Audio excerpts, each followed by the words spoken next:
my brothers and sisters, citizens of Israel. A short while ago, Israel and the United States embarked on a joint campaign, Operation Lion's Roar. The objective of the operation is to put an end to the threat from the Ayatollah regime in Iran. At this hour, the IDF is attacking targets of the oppressive regime. These include Revolutionary Guards facilities and the Basij, and together with the U.S. military, ballistic missile sites that threaten both Israel and U.S. forces. This operation will continue for as long as is necessary.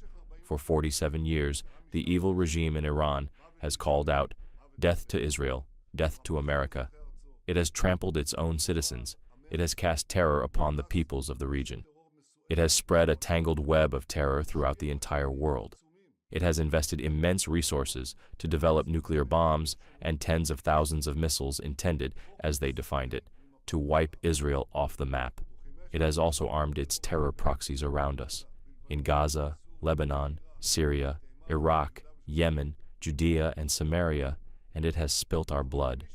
But if anyone needed further proof of the murderous nature of the Ayatollah regime, they received it last month, for we all saw how this regime of horrors in Tehran committed an unprecedented mass massacre of Iranian citizens themselves.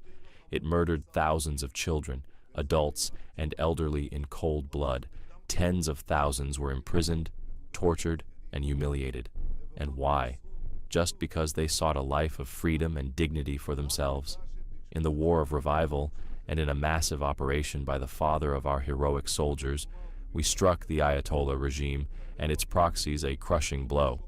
But the wounded beast of prey did not cease its attempts to rehabilitate itself, for that same purpose, to destroy us. In recent months, the tyrants in Iran have been plotting to rebuild their nuclear and missile capabilities and to bury them underground, where we will not be able to hit them. If we do not stop them now, they will become immune, and to that end, their representatives in the negotiations are trying to buy time in futile and deceitful negotiations with our American friends.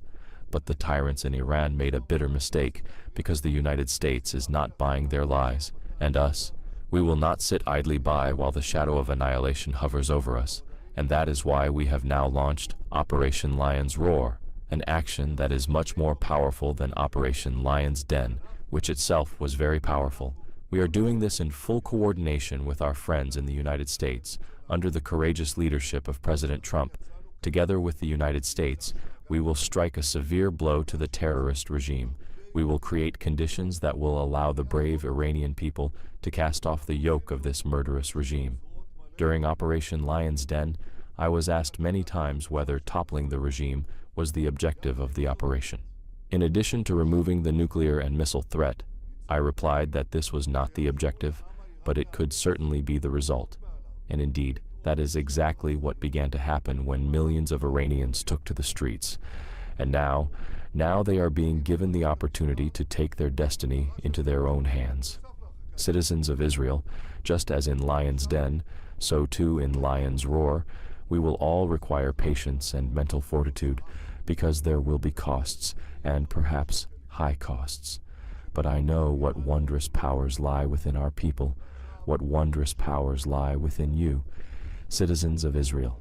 Since the War of Revival began, we have stood together, and today too we will stand together with heroism, with brotherly unity and mutual responsibility.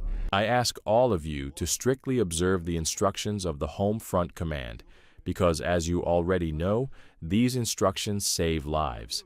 Challenging days lie ahead of us.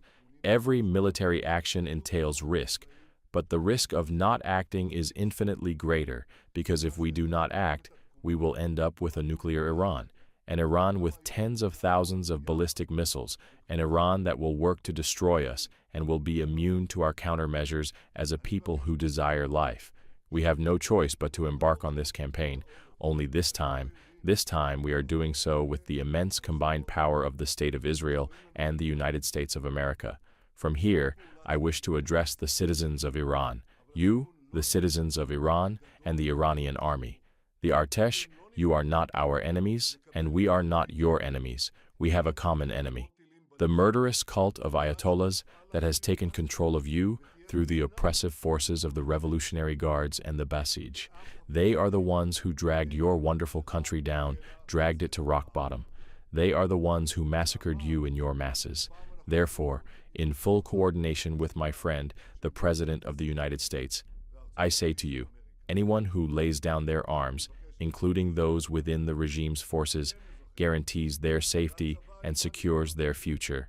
To the Iranian people in all your diversity, the Persians, the Kurds, the Azeris, the Baluchis, and all other citizens of this magnificent nation, this is your opportunity to establish a new and free Iran. Take your destiny into your own hands. Hold your heads high. Look to the skies. Our forces are there. The pilots of the free world are all coming to your aid. Help has arrived, and I believe the day is not far off when Israel and a free Iran will join hands for the sake of security and peace, for the sake of progress and prosperity. Citizens of Israel, I wish to thank, from the bottom of my heart, the President of the United States, Donald Trump, the American people, and the American military. President Trump is not only the greatest friend Israel has ever had in the White House, but he is also a determined leader of the free world. He looks toward future generations, decides what is best for America, and then acts with responsibility and courage. Together, we bring a great light to all those who harbor the aspiration for human freedom. In your name, citizens of Israel, I salute the commanders and soldiers of the IDF, our Air Force, the Intelligence Directorate, the Mossad, and the men and women of our security and rescue forces. I salute them for their strength of spirit and the power of their actions. And I say to you, an entire nation stands behind you. An entire nation prays for your success. My brothers and sisters, in 2 days, we will celebrate the holiday of Purim. 2,500 years ago, in ancient Persia, an oppressor rose against us with the exact same goal, to completely destroy our people. But Mordecai the Jew and Queen Esther, with their courage and resourcefulness, saved our people. In those days of Purim, the lot was cast, and the wicked Haman fell along with it. Today, too, on the holiday of Purim, the lot has been cast, and the regime of evil is destined to fall as well. The prophet Amos says, "The lion has roared, who will not fear? In Operation Lion's Roar, we roar. Fear not, O Israel, for you are a young lion. We shall stand as one person with one heart, and with God's help we will ensure the eternity of Israel."